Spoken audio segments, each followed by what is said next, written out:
ये नाराजगी भरा अंदाज ग्वालियर के गजराजा मेडिकल कॉलेज के संजू उइके की है। संजू उइके ग्वालियर के मेडिकल कॉलेज के रिकॉर्ड शाखा की प्रभारी थी, साथ ही वो शॉर्ट हैंड की टॉप लिस्ट थी। साल 2019 में उन्हें ये कहकर कॉलेज से बाहर का रास्ता दिखा दिया कि वो कॉलेज में अनुपस्थित रहती हैं। इसको लेकर उन्होंने हर स्तर पर गुहार लगाई, लेकिन नतीजा सिफर रहा।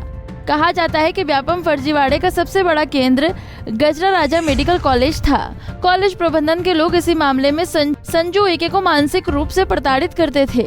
मध्य प्रदेश के शिक्षा जगत का सबसे बड़ा घोटाला व्यापम फर्जीवाड़ा किसी से छिपा नहीं है।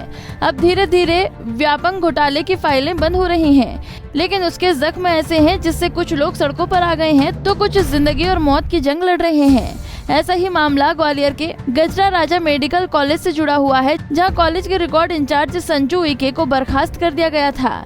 ये बर्खास्ती तो साल 2019 में हुई थी। इसको लेकर संजू उइके ने हर स्तर पर दरवाजा खटखटाया, लेकिन उसे नाउम्मीद ही मिली है। अब 2 साल से वो हाई कोर्ट के रास्ते में एक बस स्टॉप पर जिंदगी बिता रही हैं। अब संजू उइके वकील ने इस मामले में हाई कोर्ट के ग्वालियर बेंच में एक याचिका भी लगाई है, जिसमें उन्होंने कॉलेज प्रबंधन पर उइके को मानसिक रूप से प्रताड़ित करने और नौकरी को लेकर सवाल खड़े किए हैं। साथ ही ये भी कहा है कि संजू उइके मेडिकल कॉलेज के अफसर फंसाना चाहते थे, लेकिन लगातार उस पर गलत काम करने का दबाव बनाया जा रहा था। जब उसने बात नहीं मानी तो कॉलेज प्रबंधन ने उसे बोर्ड के जरिए बाहर का रास्ता दिखा दिया है। मेडिकल कॉलेज में सरकारी कर्मचारी की नौकरी पर शॉर्ट हैंड टाइप करती है। उसको पिछले 5-6 साल से, जब से व्यापम घोटाला चला है तब से परेशान कर रहे GR मेडिकल कॉलेज के डीन वगैरह सभी लोग। तो मैंने माननीय उच्च न्यायालय खंडपीठ ग्वालियर में पिटीशन लगाई थी। उसकी शिकायत ये थी कि ये लोग मुझे साजिश करके फंसाना चाहते हैं और नौकरी से निकालना चाहते हैं। तो इसकी पिटीशन में जवाब अभी तक इन्होंने नहीं दिया है, पेंडिंग है माननीय उच्च न्यायालय खंडपीठ ग्वालियर में। फिर उन्होंने क्या किया, अभी 2019 में 1 दिन का नोटिस देकर उसी दिन नौकरी से निकाल दिया कि तुम 1 दिन अनुपस्थित रही, नौकरी से हटा दिया।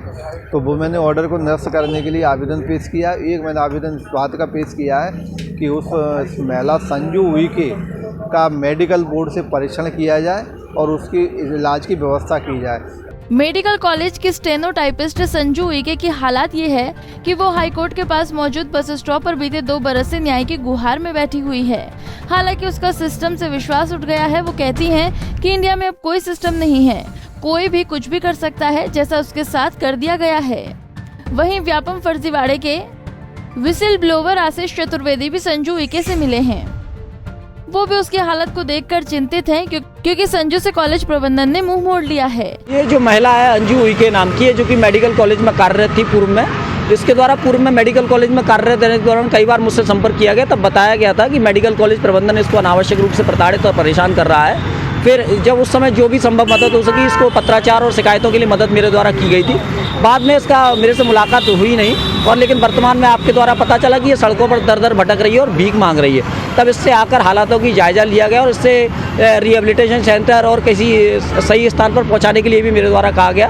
क्योंकि इसका सिस्टम से विश्वास उठ चुका है, सिस्टम से जिस प्रकार से नाखुश है, उस कारण से मतलब अपने हालातों में ही रहना पसंद कर रही है, जैसा कि इसका कहना है। लेकिन इस पूरे मामले में मेडिकल कॉलेज प्रबंधन ने जिस प्रकार से इसे एक पक्षीय रूप से सेवा से पृथक किया है और अपने कर्मचारी को सड़कों पर दर दर भटकने के लिए छोड़ दिया है, ये कहीं ना कहीं सिस्टम पर एक बड़ा सवालिया निशान है और सिस्टम के लिए शर्म का विषय है। बहरहाल आज की स्थिति में जो भी संजू उइके को फुटपाथ के बस स्टॉप पर देखता है तो वो उसे पागल समझता है, लेकिन संजू कॉलेज से जुड़े हर व्यक्ति और व्यापम से जुड़े हर शख्स को जानती है।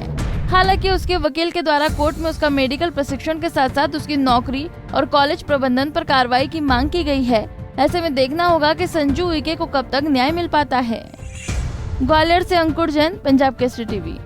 हमसे जुड़े रहने के लिए हमारे YouTube चैनल को सब्सक्राइब करें और नई वीडियो की नोटिफिकेशन के लिए बेल आइकॉन को दबाएं। अगर आप ये वीडियो Facebook पर देख रहे हैं तो लाइक जरूर करें और ज्यादा से ज्यादा शेयर करें। धन्यवाद।